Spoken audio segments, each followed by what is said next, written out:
La familia debería ser el lugar donde te sientes seguro. Tu hogar debería ser ese lugar en el mundo donde puedes cerrar la puerta, sentarte y respirar. Las personas en tu sala deberían ser en quienes más confías. Pero para las familias en estos casos, nada de eso importaba. A los cárteles no les importaban las puertas cerradas. No les importaban los niños durmiendo. No les importaba si una madre cargaba a un bebé o si un adolescente volvía a casa de una fiesta. Cuando los cárteles decidían que alguien les estorbaba, iban por toda la familia. No solo a quien estaban enfadados, a todos. Estas no son historias sobre criminales luchando contra otros criminales. Estas son historias de gente común cuyas vidas terminaron porque alguien poderoso decidió que así fuera. Hoy cubrimos 10 de los casos más horribles de familias ejecutadas por el cártel. Lo que vas a escuchar se quedará contigo. Sección 1. La masacre de la familia LeBaron Langford. Era la mañana del 4 de noviembre de 2019, en una pequeña comunidad agrícola llamada La Mora, escondida en las montañas de Sonora, México. La Mora albergaba a unas 150 personas, la mayoría miembros de una comunidad mormona disidente, cuyas familias vivían en México desde hacía generaciones. Eran ciudadanos de los Estados Unidos y México. Se conocían. Trabajaron la tierra juntos. Fueron a las bodas del otro. Aquella mañana, 3 madres subieron a sus hijos a 3 todoterrenos para un viaje normal. Iban a una boda familiar en el estado vecino de Chihuahua. El trayecto era algo que habían hecho muchas veces antes. Ronita Miller, de 30 años, salió primero, cerca de las 10 de la mañana. Conducía una Chevrolet Tahoe con 4 de sus 7 hijos atrás. 2 de esos niños eran gemelos de 8 meses llamados Titus y Tiana. Sus otros 2 pasajeros eran su hijo Howard, de 12 años, y su hija Crystal, de 10. Iba a recoger a su esposo al aeropuerto en Arizona antes de ir a la boda. Aproximadamente una hora después, los otros 2 SUV dejaron La Mora. Donna Langford, de 43 años, conducía una Suburban llena con sus 9 hijos. El tercer SUV era conducido por Christina Langford, de 29 años, quien llevaba a su bebé de 7 meses sujeta en una silla de auto. El vehículo de Ronita fue el primero en ser golpeado. Su Tahoe tuvo una llanta ponchada y se averió en la carretera. Hombres armados rodearon el vehículo y abrieron fuego. La intensidad del fuego fue tal que el vehículo se incendió y explotó. Ronita y sus 4 hijos fueron asesinados adentro. Unas 11 millas más adelante, los pistoleros emboscaron la Suburban de Donna Langford. Donna fue asesinada junto a 2 de sus hijos, Trevor, de 11 años, y Rogan, de 2. Cuando Christina Langford llegó en el tercer todoterreno, vio lo que pasaba. Ella saltó de su coche. Ella levantó las manos al aire para mostrar que no era una amenaza.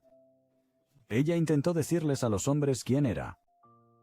El pistolero le disparó de todos modos. Su cuerpo fue hallado a unos 15 metros de su vehículo.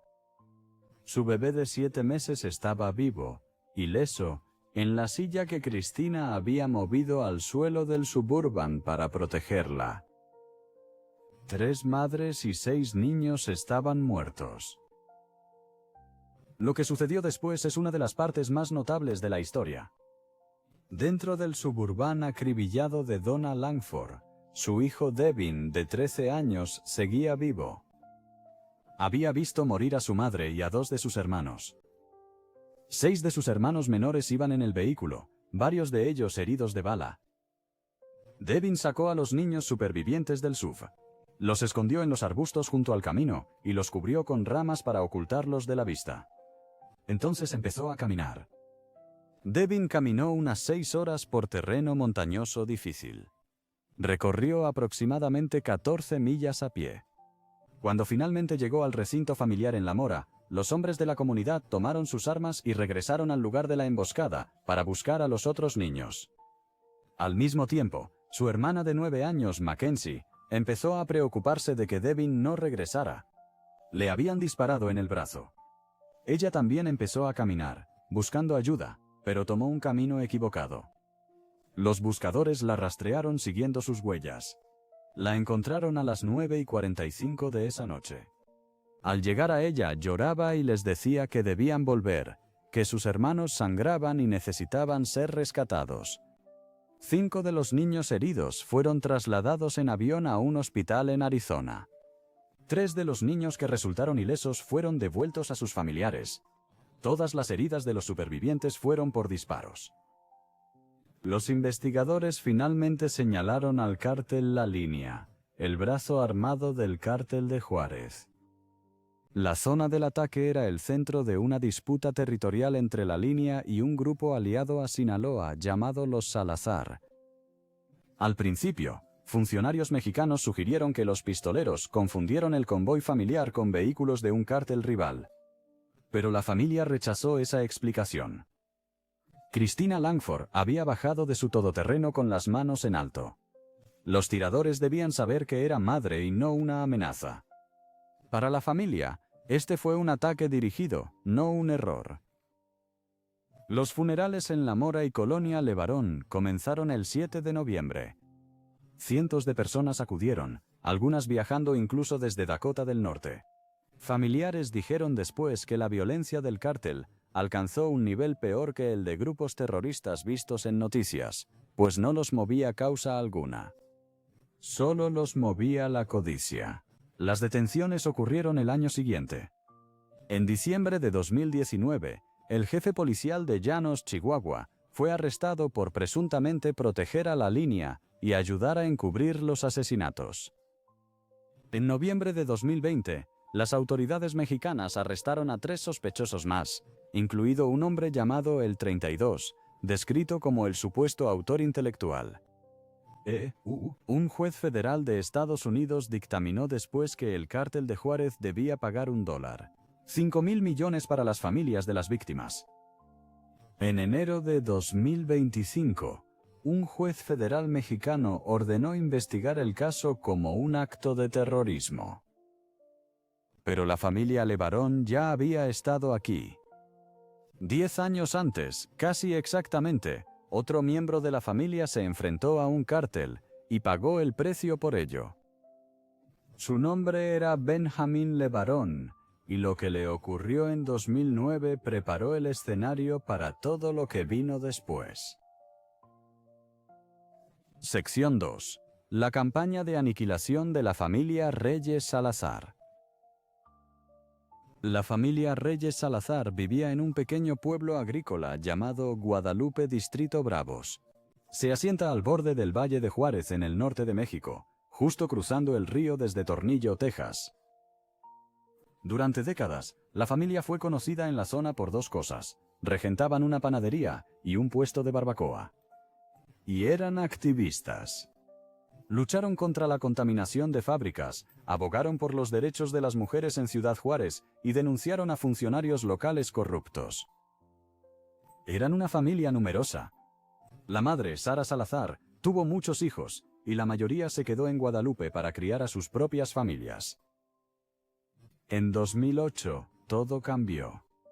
El gobierno mexicano envió miles de soldados al Valle de Juárez para combatir a los cárteles. Los lugareños dicen que cuando llegaron los soldados, los secuestros, asesinatos y desapariciones realmente empeoraron, no mejoraron. La familia que más sufrió esta nueva ola de violencia fue la familia Reyes Salazar. Comenzó en noviembre de 2008. Josefina Reyes Salazar, una de las hijas de Sara, perdió a su hijo Julio César. Fue asesinado en el Valle de Juárez tras la llegada de fuerzas federales. Menos de un año después, en agosto de 2009, otro de los hijos de Josefina, llamado Miguel Ángel, fue sacado de su casa por hombres uniformados. Josefina se declaró en huelga de hambre frente a una oficina federal para exigir su liberación. Tras 3 días, los soldados dejaron ir a Miguel Ángel. Josefina no se detuvo ahí. Empezó a dar discursos, asistir a foros y ponerse ante las cámaras para hablar de lo que el ejército hacía a la gente de su comunidad. Ella fundó un grupo de derechos humanos para el Valle de Juárez. Empezó a recibir amenazas de muerte. En 2009, incluso se fue de la ciudad un tiempo porque temía por su vida. Pero ella regresó. Volvió a dirigir su puesto de barbacoa al lado de la carretera en Guadalupe. El 3 de enero de 2010, un grupo de hombres armados llegó a ese puesto de barbacoa. Intentaron agarrar a Josefina y obligarla a subir a un vehículo. Ella contraatacó. Según un testigo, uno de los hombres la miró y dijo algo como: «Te crees muy dura porque estás con las organizaciones». Entonces le disparó en la cabeza. Tenía 39 años. Su familia dijo de inmediato que este no fue un asesinato al azar. Dijeron que era un mensaje. Dijeron que era una advertencia para cualquiera que intentara hablar sobre lo que ocurría en el valle. Su hermano Rubén se negó a callar. Se paró ante los reporteros y dijo que la versión oficial no tenía sentido. Rubén trabajaba en la panadería familiar. Tenía 49 años. También era miembro de un partido político de oposición. Tras la muerte de su hermana, se convirtió en la voz más firme de la familia. 7 meses después, el 18 de agosto de 2010, Rubén caminaba cerca de su casa en Guadalupe. Iba de camino a comprar leche para los trabajadores de la panadería familiar. Unos pistoleros llegaron y le dispararon 19 veces con un fusil de asalto. Lo mataron en mitad de la calle. 2 de sus hermanas, Marisela y Claudia, continuaron donde Rubén lo dejó. Lideraron marchas, exigieron que el gobierno investigara, se negaron a irse. La madre, Sara, que ya era una mujer anciana, seguía saliendo a las calles con ellos. Entonces llegó el 7 de febrero de 2011. Sara viajaba en una camioneta con su hijo Elías, su hija Magdalena, su nuera Luisa Ornelas y la pequeña hija de Josefina, que era solo una niña. Hombres armados rodearon el camión. Obligaron a salir a Elías, Magdalena y Luisa, y se los llevaron. Dejaron a Sara y a la niña a un lado del camino en Guadalupe. Los familiares restantes instalaron un campamento de protesta frente a la Fiscalía Estatal en Ciudad Juárez. Exigieron que la policía encontrara a sus 3 parientes desaparecidos. Se quedaron en el campamento 2 semanas. Durmieron en el frío. Rogaron a cualquiera que quisiera escuchar. Mientras acampaban afuera, el 15 de febrero de 2011, un grupo armado lanzó bombas incendiarias caseras a la casa familiar en Guadalupe y la quemó hasta los cimientos. Sara no estaba en casa en ese momento.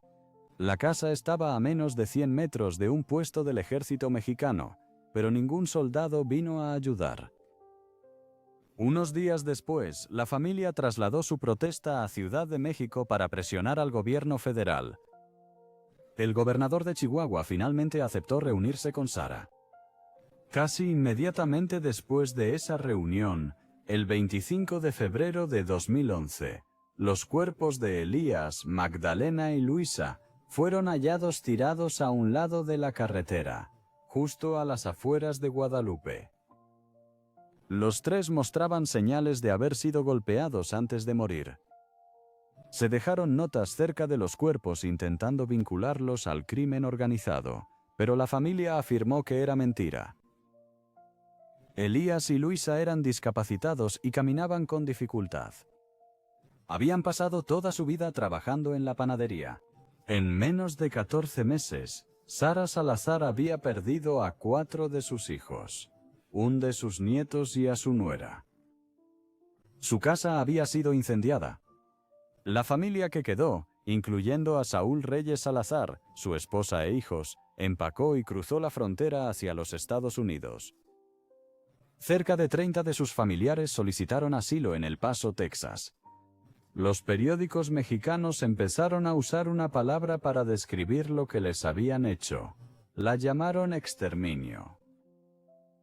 Antes de continuar, si disfrutas de este análisis, considera suscribirte. Ayuda muchísimo al canal. Pero los Reyes Salazar no eran la única familia en México siendo cazada así. Unas horas al sur, En otra parte del país, un pueblo entero estaba a punto de desaparecer en solo 3 días.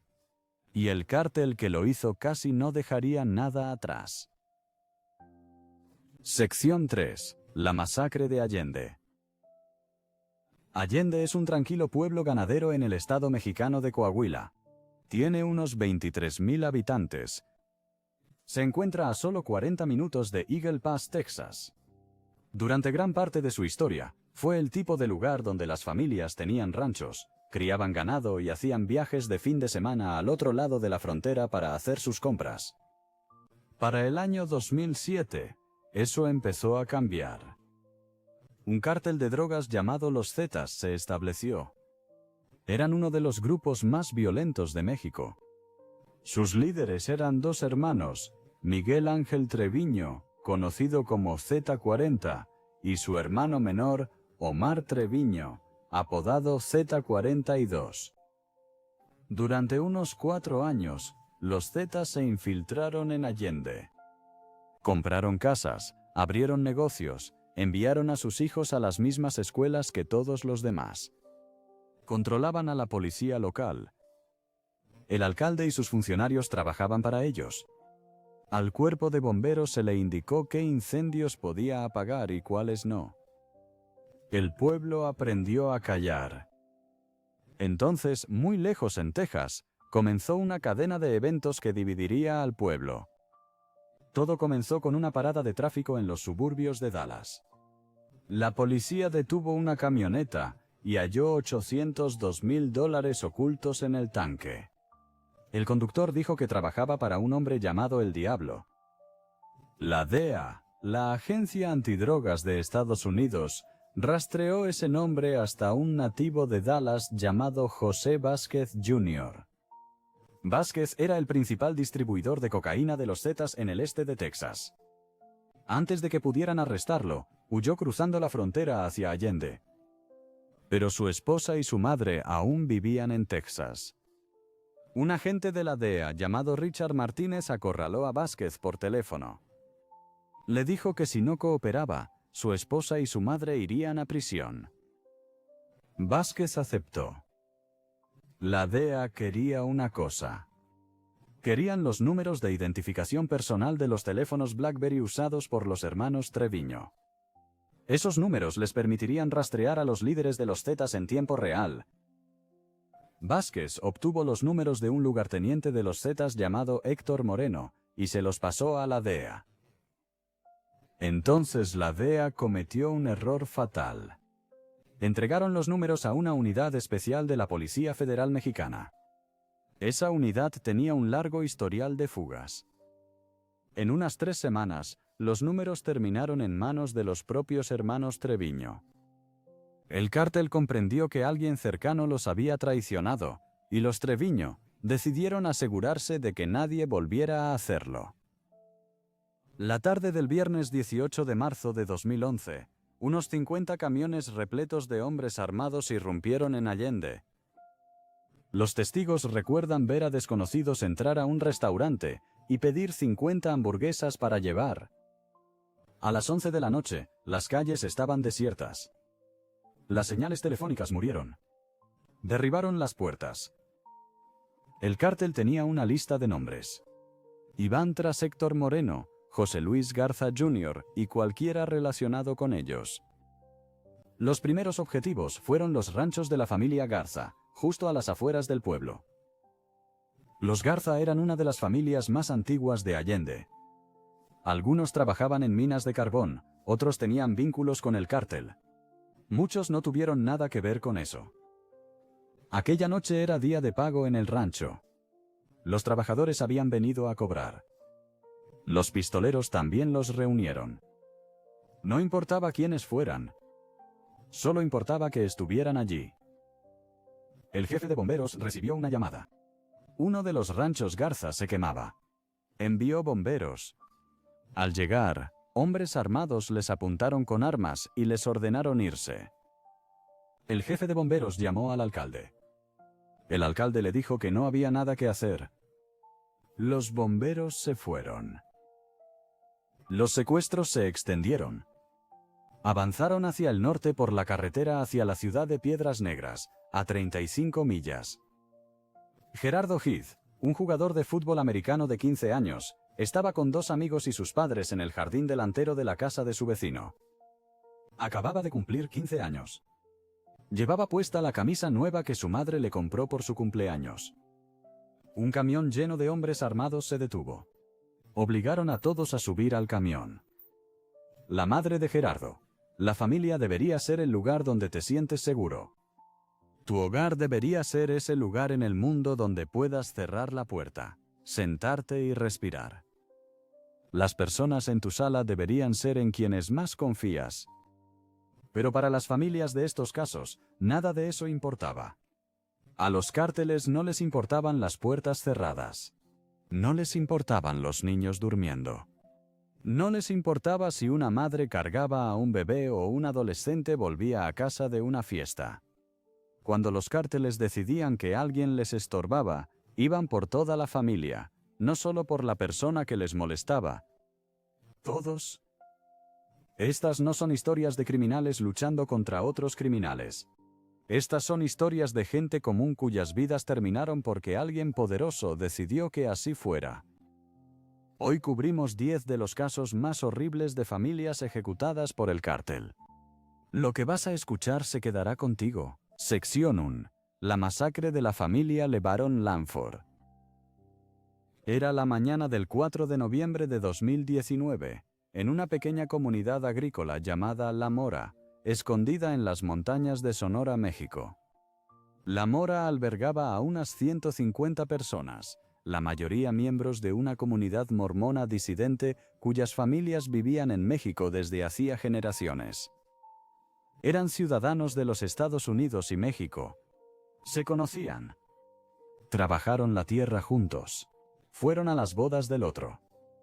Aquella mañana, 3 madres subieron a sus hijos a 3 camionetas para un viaje normal. Iban a una boda familiar en el estado vecino de Chihuahua. El trayecto era algo que habían hecho muchas veces antes. Ronita Miller, de 30 años, salió primero, cerca de las 10 de la mañana. Conducía una Chevrolet Tahoe con 4 de sus 7 hijos atrás. 2 de esos niños eran gemelos de 8 meses llamados Titus y Tiana. Sus otros 2 pasajeros eran su hijo Howard, de 12 años, y su hija Crystal, de 10. Iba a recoger a su esposo al aeropuerto en Arizona antes de ir a la boda. Aproximadamente 1 hora después, los otros 2 sub dejaron La Mora. Donna Langford, de 43 años, conducía una Suburban llena con 9 de sus hijos. El tercer sub era conducido por Christina Langford, de 29 años, quien llevaba a su bebé de 7 meses asegurada en una silla de coche. El vehículo de Ronita fue el primero en ser golpeado. Su Tajo tuvo un neumático pinchado y se averió en la carretera. Hombres armados rodearon el vehículo y abrieron fuego.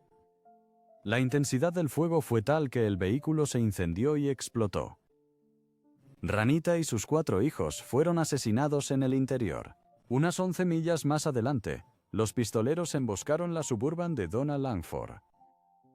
Donna fue asesinada junto a 2 de sus hijos, Trevor, de 11 años, y Rogan, de 2. Cuando Christina Langford llegó en el tercer todoterreno, vio lo que ocurría. Ella saltó de su coche. Ella alzó las manos al aire para mostrar que no era una amenaza. Ella intentó decirles a los hombres quién era.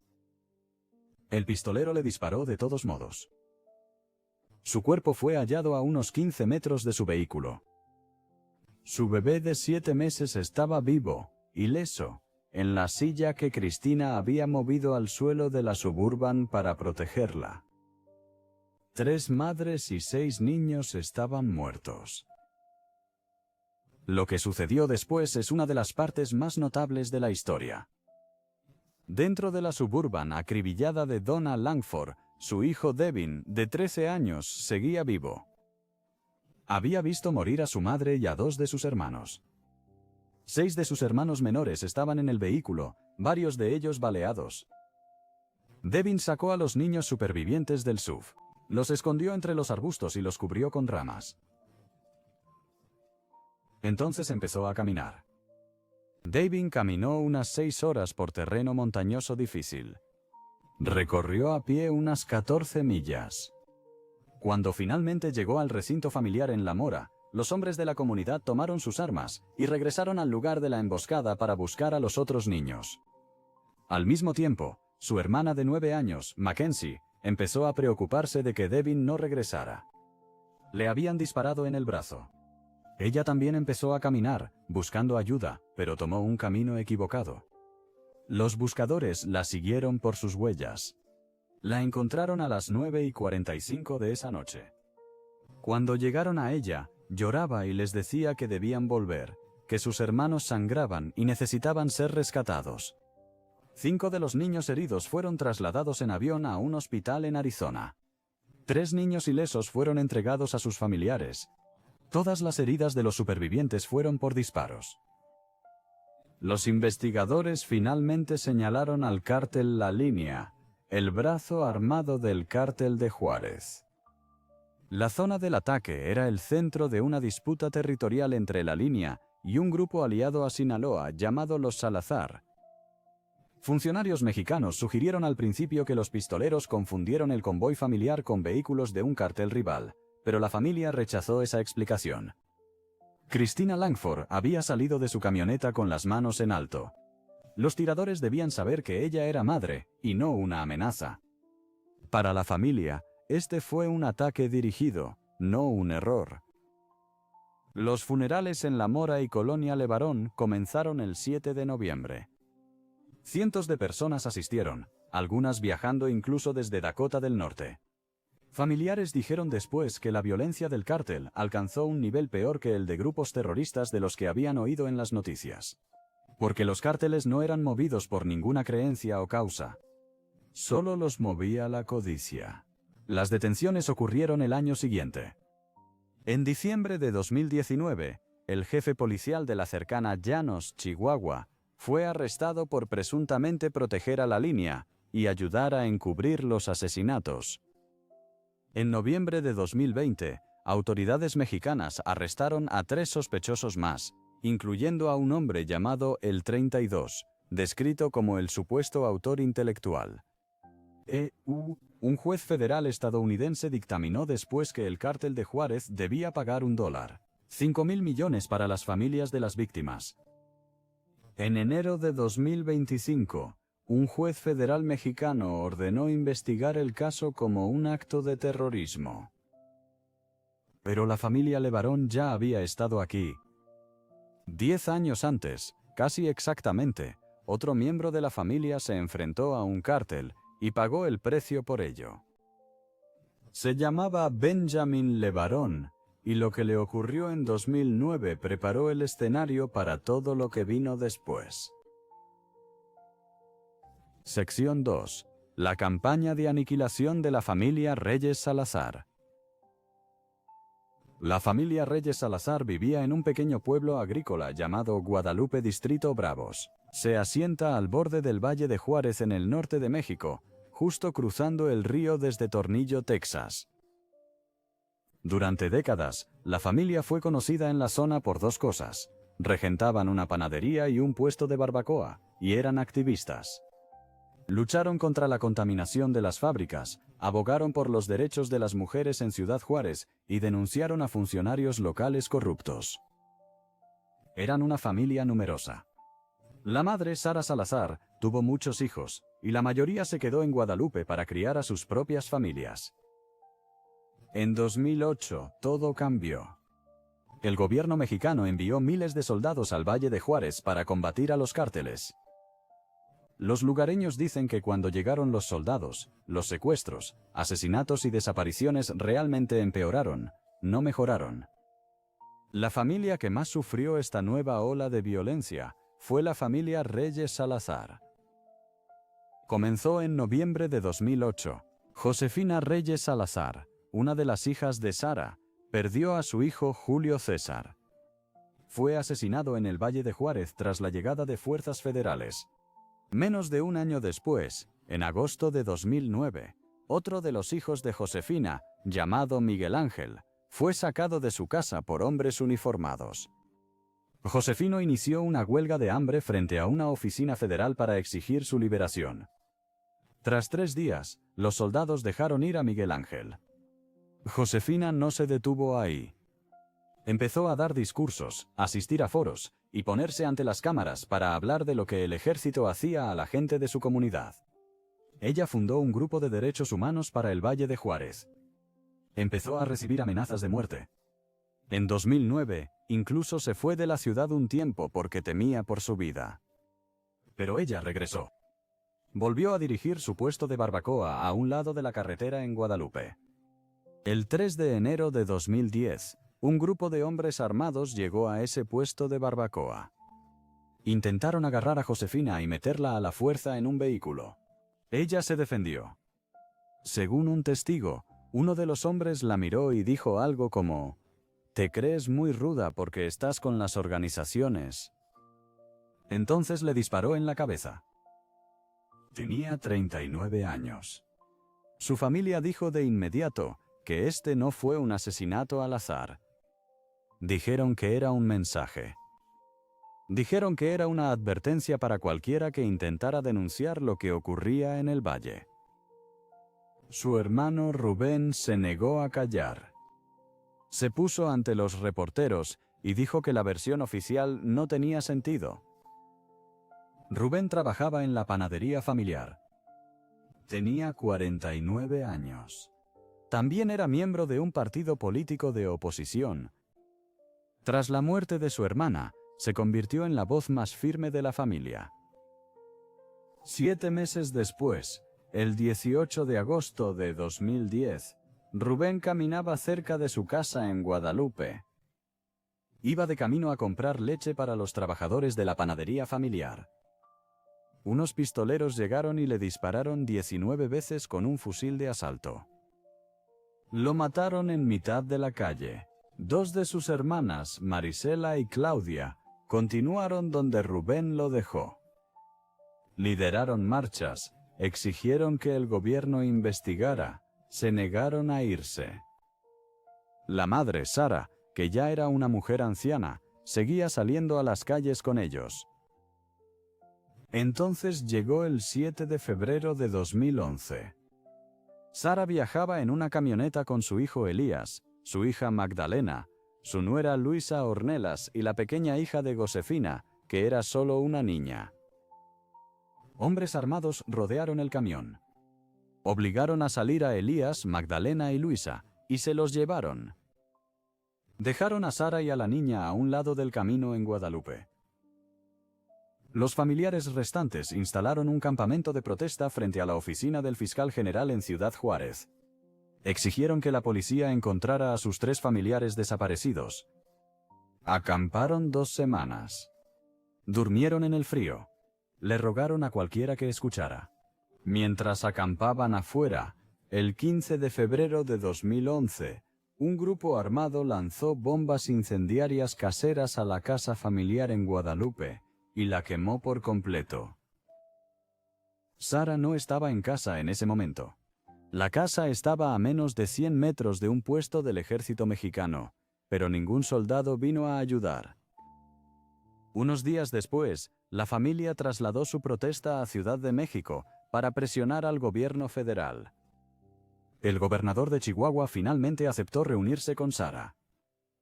Casi inmediatamente después de esa reunión, el 25 de febrero de 2011, los cuerpos de Elías, Magdalena y Luisa fueron hallados tirados a un lado de la carretera, justo a las afueras de Guadalupe.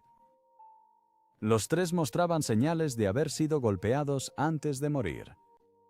Se dejaron notas cerca de los cuerpos, intentando alegar vínculos con el crimen organizado, pero la familia afirmó que esto era mentira. Elías y Luisa eran ambos discapacitados y caminaban con dificultad. Habían pasado toda su vida trabajando en la panadería. En menos de 14 meses, Sara Salazar perdió a 4 de sus hijos, un de sus nietos y a su nuera. Su casa había sido incendiada. La familia que quedó, incluyendo a Saúl Reyes Salazar y su esposa e hijos, empacó y cruzó la frontera hacia los Estados Unidos.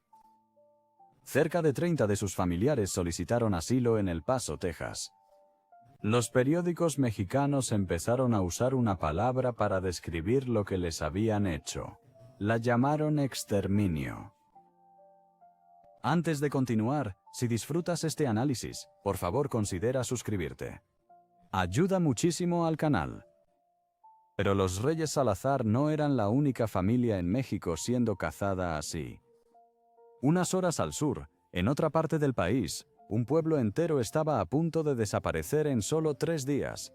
Y el cártel que lo hizo no dejaría casi nada atrás. Sección 3. La masacre de Allende. Allende es un tranquilo pueblo ganadero en el estado mexicano de Coahuila. Tiene unos 23,000 habitantes. Se encuentra a solo 40 minutos de Eagle Pass, Texas. Durante la mayor parte de su historia, fue el tipo de lugar donde las familias tenían ranchos, criaban ganado y hacían viajes de fin de semana al otro lado de la frontera para ir de compras. Para el año 2007, eso empezó a cambiar. Un cártel de drogas llamado Los Zetas se instaló. Eran uno de los grupos más violentos de México. Sus líderes eran 2 hermanos, Miguel Ángel Treviño, apodado Z40, y su hermano menor, Omar Treviño, conocido como Z42. Durante unos 4 años, los Zetas se infiltraron en Allende. Compraron casas, abrieron negocios, enviaron a sus hijos a las mismas escuelas que todos los demás. Controlaban a la policía local. El alcalde y sus oficiales trabajaban para ellos. Al cuerpo de bomberos se le indicó qué incendios podía apagar y cuáles no. El pueblo aprendió a callar. Entonces, muy lejos en Texas, comenzó una cadena de eventos que dividiría al pueblo. Todo comenzó con una parada de tráfico en los suburbios de Dallas. La policía detuvo una camioneta y halló $802,000 ocultos en el tanque de gasolina. El conductor dijo que trabajaba para un hombre llamado El Diablo. La DEA, la Agencia Antidrogas de Estados Unidos, rastreó ese nombre hasta un nativo de Dallas llamado José Vázquez Jr. Vázquez era el principal distribuidor de cocaína de los Zetas en el este de Texas. Antes de que pudieran arrestarlo, cruzó la frontera hacia Allende. Pero su esposa y su madre aún vivían en Texas. Un agente de la DEA llamado Richard Martínez acorraló a Vázquez por teléfono. Le dijo que si no cooperaba, su esposa y su madre irían a prisión. Vázquez aceptó. La DEA quería una cosa. Querían los números de identificación personal de los teléfonos BlackBerry usados por los hermanos Treviño. Esos números les permitirían rastrear a los líderes de los Zetas en tiempo real. Vázquez obtuvo los números de un lugarteniente de los Zetas llamado Héctor Moreno, y los entregó a la DEA. Entonces la DEA cometió un error fatal. Entregaron los números a una unidad especial de la Policía Federal Mexicana. Esa unidad tenía un largo historial de fugas. En unas 3 semanas, los números terminaron en manos de los propios hermanos Treviño. El cártel comprendió que alguien cercano los había traicionado, y los Treviño decidieron asegurarse de que nadie volviera a hacerlo. La noche del viernes 18 de marzo de 2011, cerca de 50 camionetas llenas de hombres armados irrumpieron en Allende. Los testigos recuerdan ver a desconocidos entrar en un restaurante y pedir 50 hamburguesas para llevar. A las 11 de la noche, las calles estaban vacías. Las señales telefónicas murieron. Derribaron las puertas. El cártel tenía una lista de nombres. Iban tras Héctor Moreno, José Luis Garza Jr. y cualquiera relacionado con ellos. Los primeros objetivos fueron los ranchos de la familia Garza, a las afueras del pueblo. Los Garza eran una de las familias más antiguas de Allende. Algunos trabajaban en minas, otros tenían nexos con el cártel. Muchos no tuvieron nada que ver con ello. Aquella noche era día de pago en uno de los ranchos. Los trabajadores habían venido a cobrar. Los pistoleros los reunieron también. No importaba quiénes eran. Solo importaba que estuvieran allí. El jefe de bomberos recibió una llamada.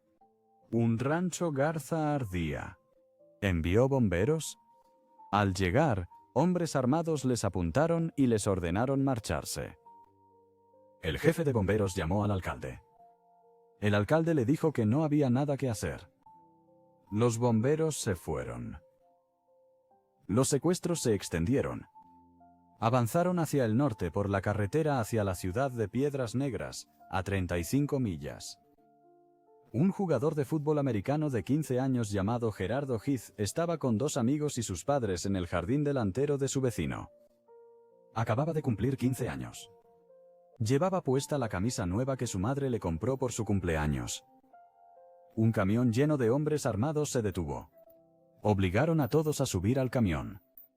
La madre de Gerardo, Claudia Sánchez, preparaba el coche en casa para un viaje familiar de fútbol a la mañana siguiente. Nunca volvió a verlo.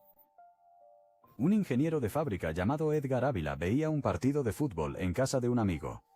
El hermano del amigo era a quien buscaban los pistoleros.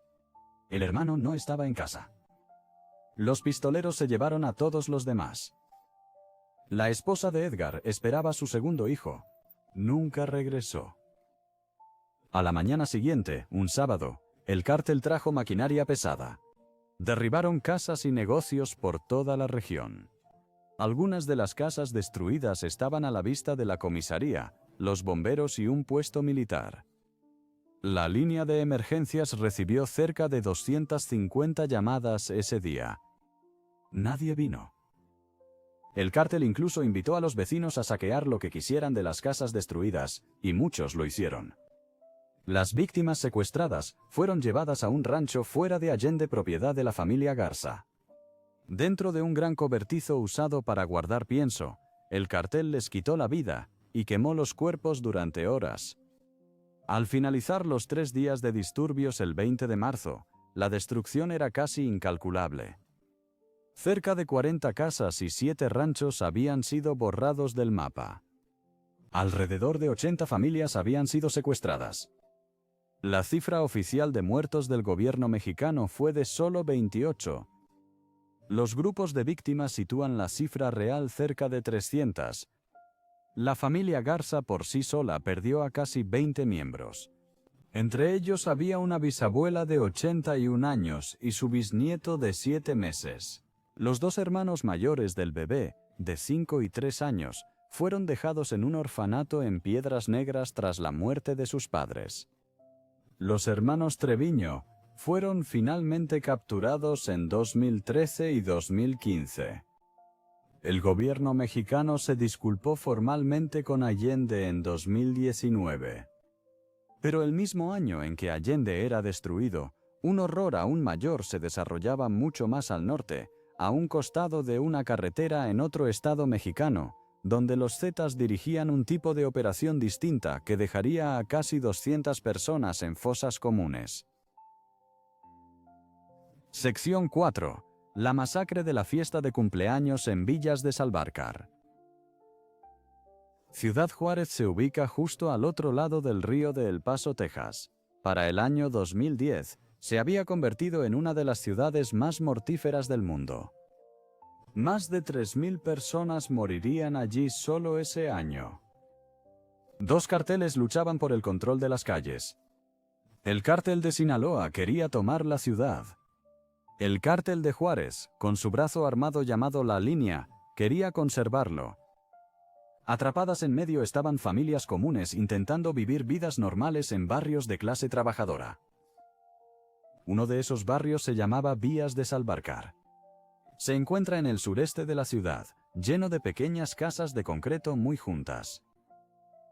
El sábado 30 de enero de 2010, un adolescente llamado Jesús Enríquez acababa de cumplir 18 años. Su familia le organizó una fiesta. Vinieron amigos de su preparatoria y de la universidad local. Unos 60 jóvenes se apiñaron en la pequeña casa de la calle Vía de Portal. Muchos de ellos estaban en el equipo de fútbol de la escuela. Eran buenos estudiantes, algunos habían ganado premios académicos. Ninguno de ellos tenía relación alguna con el narcotráfico. Ya entrada la noche, los niños se reunieron frente al televisor para ver un partido de fútbol. La fiesta animada, con música y risas.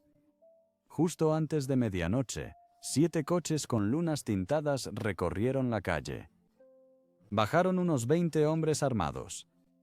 Algunos testigos dijeron después que el número real de pistoleros era mayor, cerca de 24, con vigías adicionales observando desde fuera.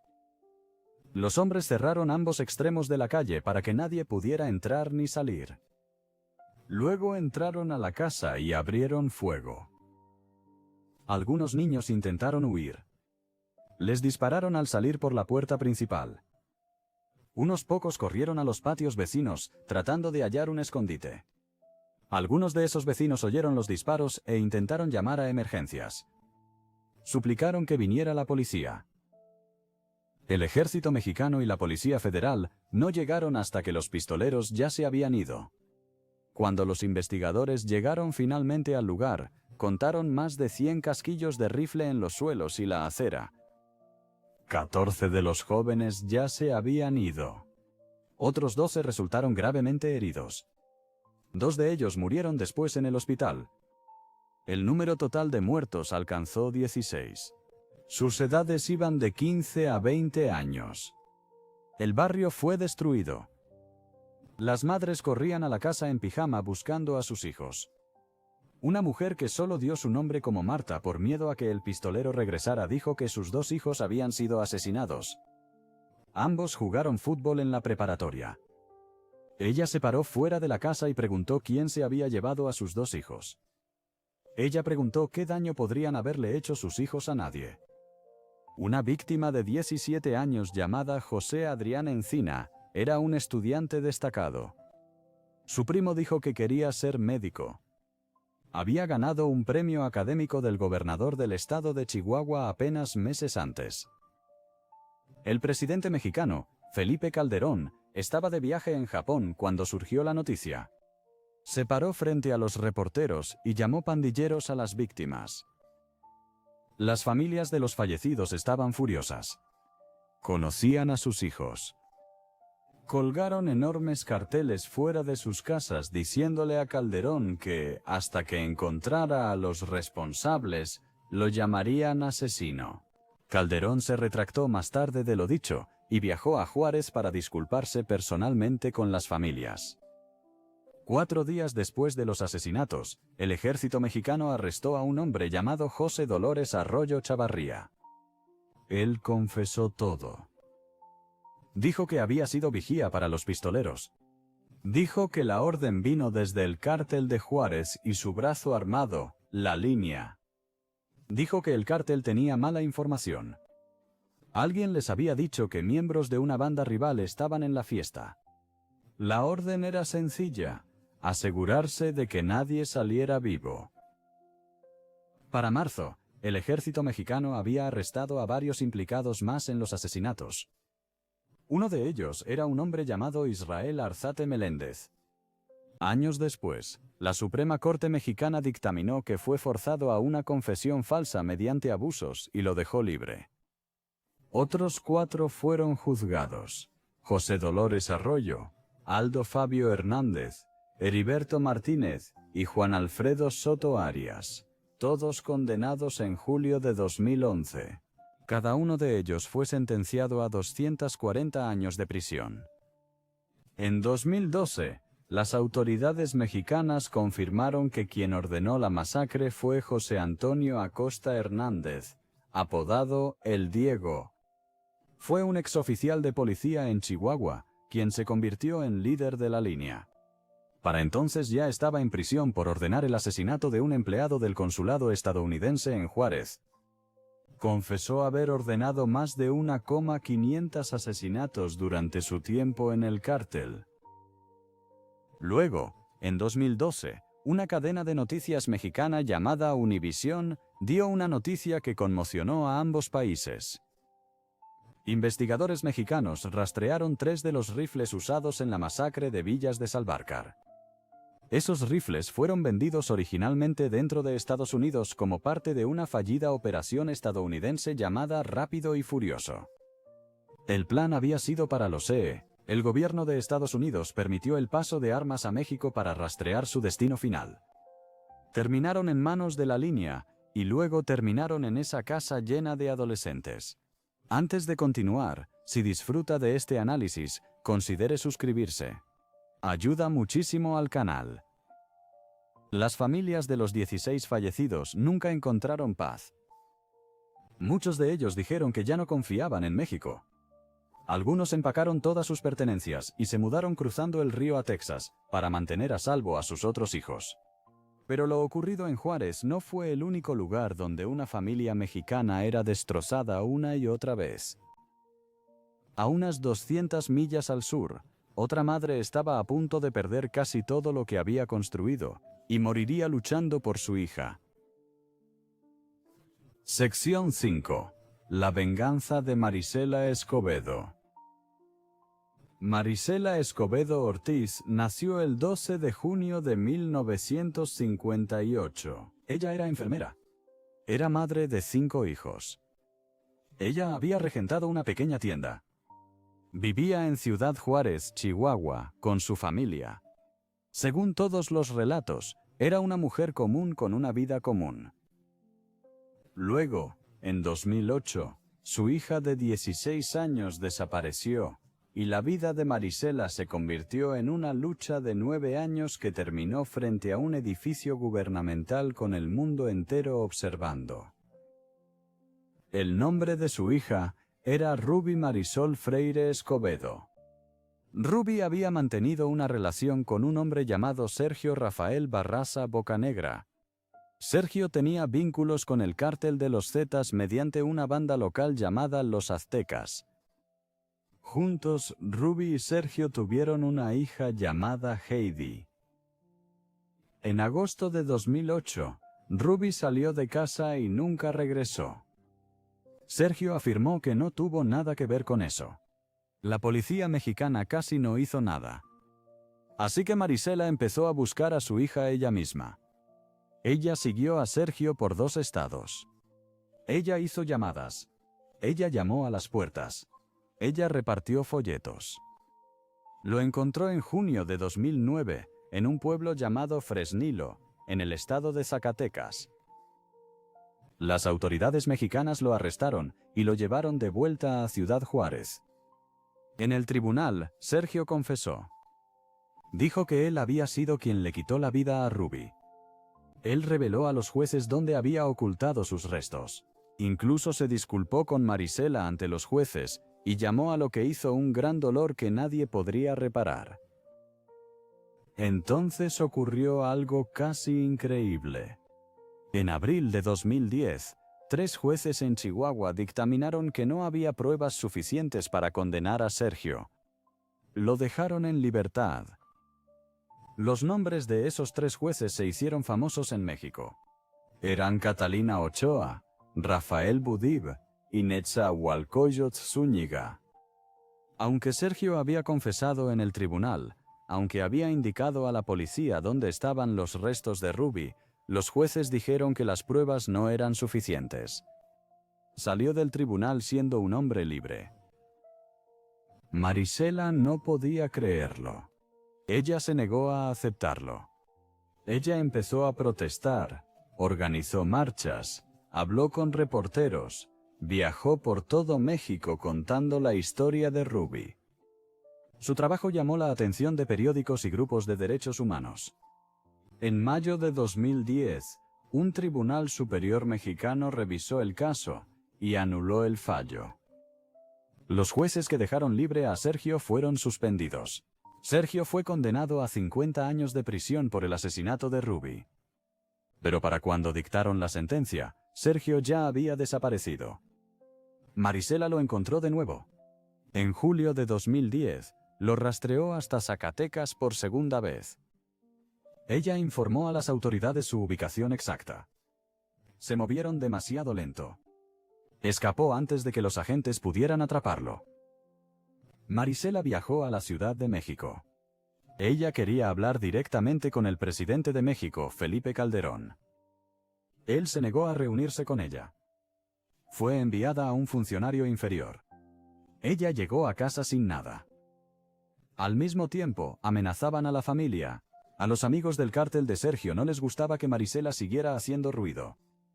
Su hijo Juan Manuel dijo después que las amenazas eran tan graves que cualquiera con sentido común habría parado. Marisela se negó. El 8 de diciembre de 2010, instaló un pequeño campamento en la plaza pública, frente al Palacio de Gobierno del Estado de Chihuahua, en la capital, Chihuahua. Ella quería que el nuevo gobernador, César Duarte, mirara por su ventana cada día y la viera. Ella sostenía carteles. Ella repartió peticiones. Ella durmió en el suelo frío. Exigió que encontraran a Sergio y lo encerraran. Ella se quedó allí 8 días. La noche del 16 de diciembre de 2010, Marisela guardaba sus carteles y peticiones.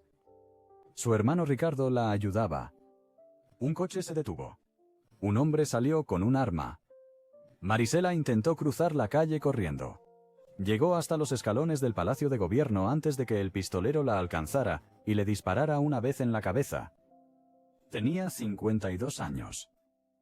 Todo el ataque fue captado por las cámaras de seguridad del edificio. El video dio la vuelta al mundo. Mostraba cómo corría por su vida en la misma plaza donde llevaba 8 días seguidos rogando ayuda al gobierno. Mostraba cómo moría en el umbral de quienes debían protegerla. La vendetta contra su familia no cesó. Unos días después del asesinato de Marisela, un grupo armado fue al aserradero de su pareja, el cuñado de Marisela, y lo quemó por completo. La familia perdió su negocio. Muchos de ellos huyeron a Estados Unidos. Su hijo Juan Manuel dijo después que creía que su madre se había vuelto un problema para el gobierno, y que por eso la dejaron morir frente al edificio que administraban. La historia no terminó ahí. En noviembre de 2012, el ejército mexicano se enfrentó a miembros de los Zetas en el estado de Zacatecas. En esa pelea, el hombre abatido por los soldados resultó ser Sergio Barraza Bocanegra, el mismo que se llevó a la hija de Marisela y era sospechoso de ordenar su asesinato. Él se había ido, pero para entonces, 3 personas de una familia ya habían pagado con sus vidas. Rubí, Marisela y otro de los hijos de Marisela, Luis Ángel, también habían sido asesinados antes como parte de la misma campaña de venganza contra la familia. Su historia fue convertida después en un documental de Netflix llamado Las 3 muertes de Marisela Escobedo. Unos años después, en otra parte de México, unos pistoleros irrumpirían en una casa familiar en plena noche para abrir fuego contra un bebé, un niño pequeño y sus madres, en un estado donde este tipo de ataques a familias enteras se había vuelto casi rutinario. Sección 6. La masacre familiar en León, Guanajuato. El estado de Guanajuato se ubica en el centro de México. Es un lugar de fábricas, granjas y antiguas ciudades coloniales. Para los turistas, ha sido durante mucho tiempo una de las partes más bellas del país. Para las familias que realmente viven allí, para el año 2024, se había convertido en el estado más mortífero de todo México. 2 cárteles estaban en guerra por el control de la zona. Uno era el cártel de Santa Rosa de Lima, que se enriqueció robando combustible de los ductos. El otro era el cártel de Jalisco Nueva Generación, también conocido como CJNG, uno de los grupos criminales más grandes y violentos del mundo actual.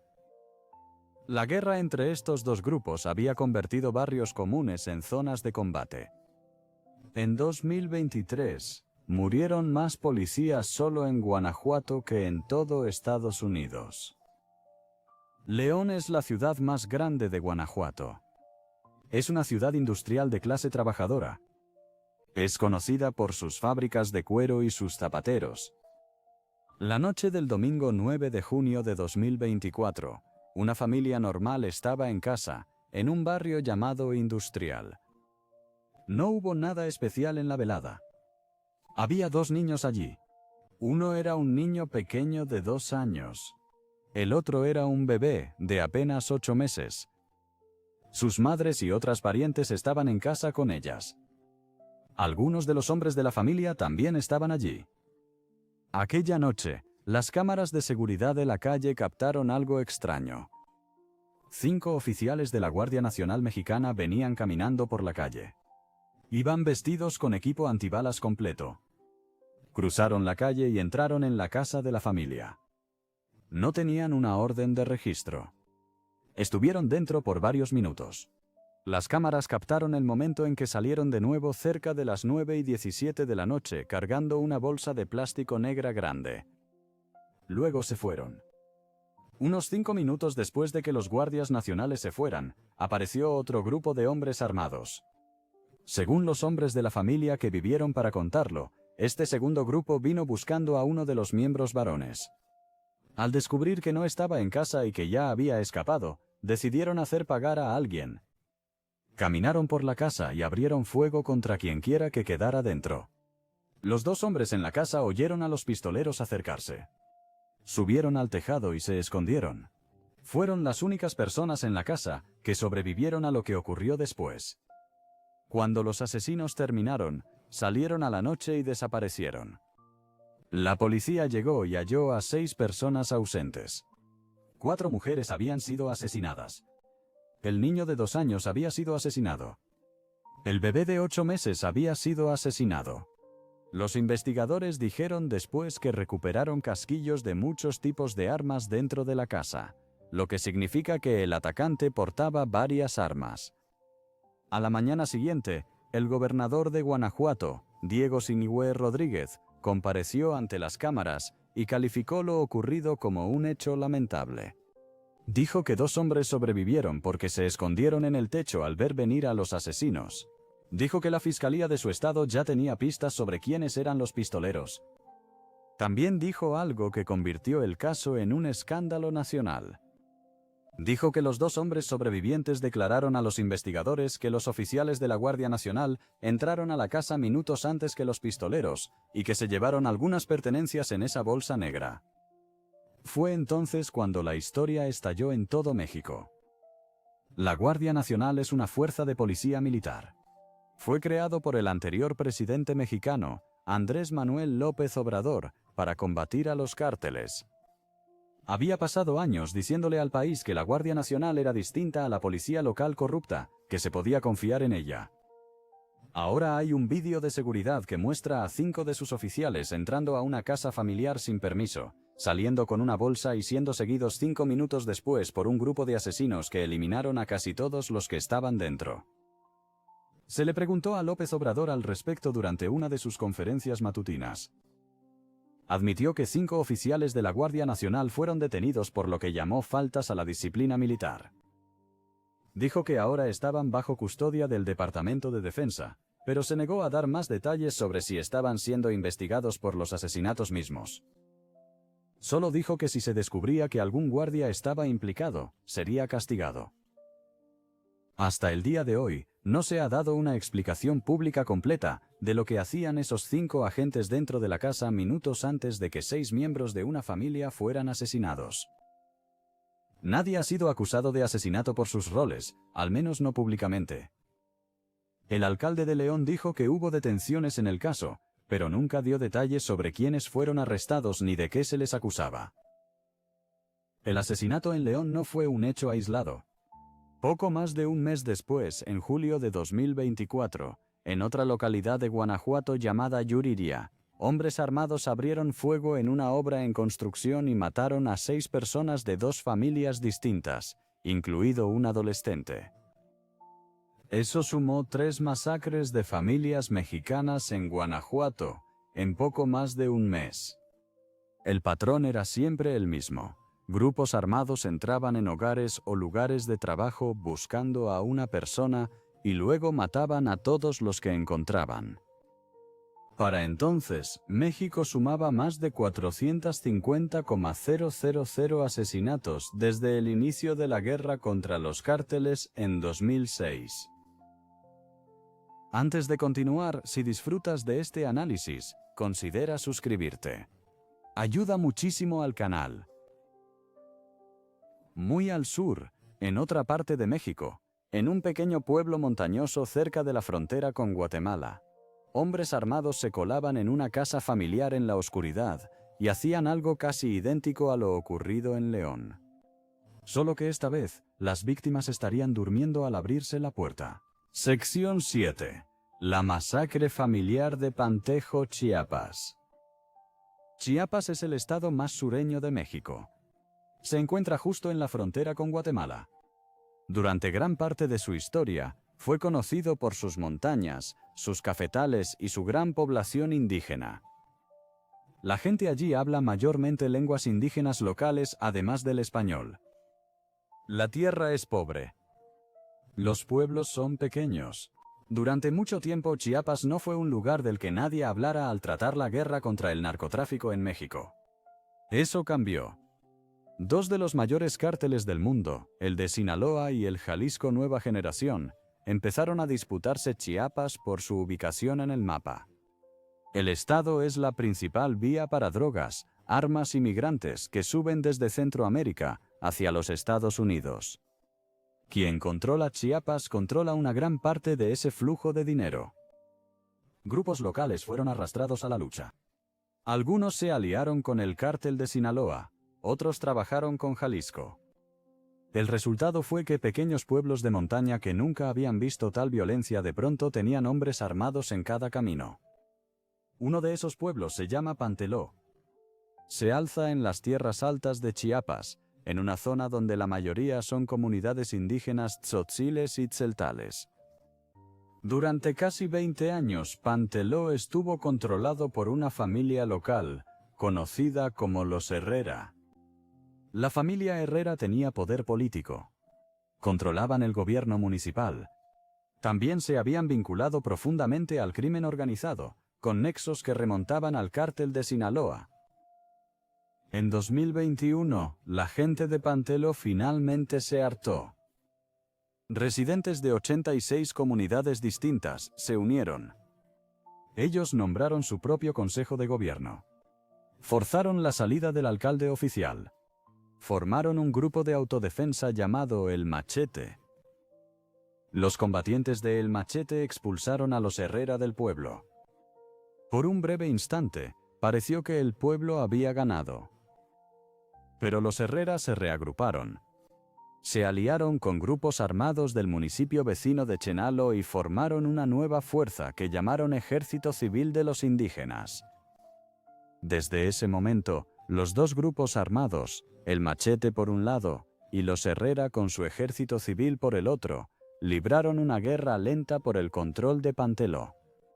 Las casas fueron quemadas. Familias enteras tuvieron que huir a las montañas. Los asesinatos se volvieron parte de la vida cotidiana.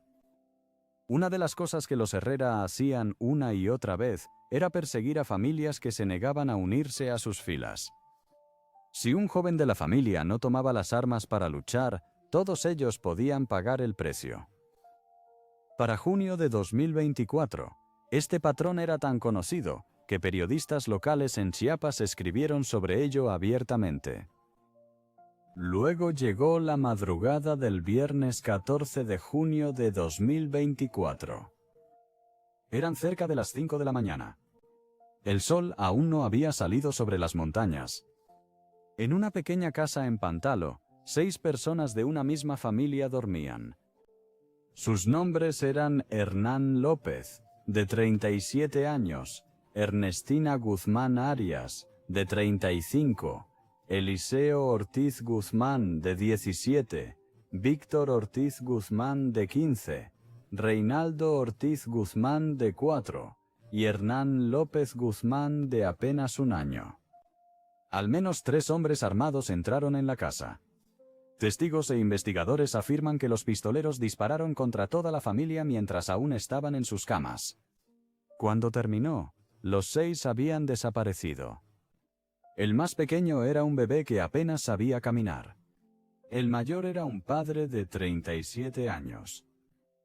El ejército mexicano, conocido como Sedena, llegó poco después. Lograron hacer algo inusual. Capturaron vivos a 3 de los pistoleros. La fiscalía confirmó las detenciones en un breve comunicado, pero hasta hoy no ha revelado oficialmente los nombres de los asesinos ni de las víctimas, en parte por temor a que esto desencadene más violencia en la zona. El entonces alcalde de Panteló, Julio Pérez, declaró ante las cámaras que lo ocurrido fue una masacre. Dijo que los asesinatos estaban vinculados a la guerra entre los dos grupos armados en su pueblo. Dijo que ambos bandos eran apoyados por poderosos cárteles de droga. No pudo proteger a su propia gente, y lo dijo en voz alta. Los periodistas locales que llevaban años cubriendo Pentalo explicaron la razón más probable del ataque. Durante los últimos años en ese pueblo, el mismo tipo de ataque había ocurrido una y otra vez, y casi siempre, la causa era la misma. Una familia se había negado a enviar a uno de sus hombres a las filas de los Herrera. El grupo vinculado al cártel no solo castigó al hombre que se negó, sino que se aseguró de que toda su familia pagara por ello. El asesinato de Pantoja fue parte de una ola aquel verano. Apenas 5 días antes, al otro lado del país, unos pistoleros entraron en la casa familiar en León, Guanajuato, buscando a un hombre y matando a otras 6 personas al no encontrarlo. Ahora, en Panteló, entraron y mataron a 6 mientras dormían. Aquel verano, las noticias en México estaban dominadas por historias de familias enteras aniquiladas. La Iglesia Católica en México pidió públicamente a los cárteles que paren. Nadie escuchó. Las cosas empeoraban cada vez más en Panteló. Para diciembre de 2024, los combates entre ambos grupos eran tan intensos que el Ejército Federal Mexicano tuvo que intervenir en la localidad para frenar la violencia. Aún así, las matanzas continuaron. Pero Panteló ni siquiera fue lo peor ese mes en Chiapas. Aproximadamente un mes antes de que la familia en Panteló fuera asesinada, en otro pueblo montañoso cerca de la frontera con Guatemala, 11 miembros de la misma familia extendida estaban dentro de una sola casa cuando hombres armados aparecieron en su puerta. Sección 8. La masacre familiar en Chicomucelo. Chicamucelo es un pequeño pueblo agrícola en lo alto de las montañas de Chiapas. Se encuentra cerca de la frontera con Guatemala. El terreno a su alrededor es verde y está lleno de pinos. La gente allí es mayormente de agricultores pobres. Cultivan maíz y frijoles en pequeñas parcelas familiares. Crían unas cuantas vacas y gallinas. Han vivido así por generaciones. El pueblo se oculta en una zona de la Sierra Madre donde 2 cosas resultan ser ciertas al mismo tiempo. La primera es que esta es una de las principales rutas para drogas y migrantes que se dirigen al norte desde Centroamérica. La segunda es que bajo tierra hay un mineral llamado barita, usado en la perforación petrolera, y que vale mucho dinero. Ambos hechos llevaron a los cárteles a Chicamucelo. El cártel de Sinaloa y el cártel Jalisco Nueva Generación luchaban por el control de la zona desde alrededor de 2021. A principios de 2024, la guerra era tan intensa que miles de familias ya se habían visto obligadas a huir de sus hogares.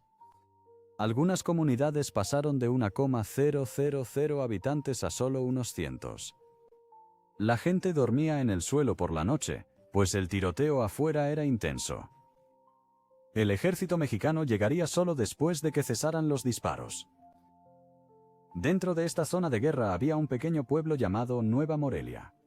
Pertenece al municipio mayor de Chicomucelo. Para mayo de 2024, solo unas 5 familias permanecían dentro de Nueva Morelia. La mayoría de sus vecinos ya habían huido para salvar sus vidas. Los pocos que se quedaron tenían un motivo. Eran católicos. Habían construido sus vidas en torno a su fe y a su tierra. También habían tomado partido. Durante años habían formado parte de un movimiento contra la minería ilegal de barita.